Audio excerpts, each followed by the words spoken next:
Hi, this is All Things Property with me, Zamantungwa Khumalo. Here are 3 things to know before signing your offer to purchase. Firstly, is the condition of the sale.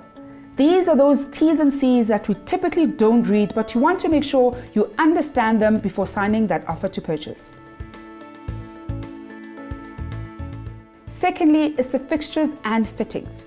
You want to ensure that your offer to purchase stipulates what stays and what goes. So if there was an interesting feature in the property when you're viewing that you want, put it in that OTP. And lastly is the occupation date. You want to have this included so both you and the seller are clear about when you're able to move in. For more tips and advice on all things property, go to our blog on www.builders.co.za.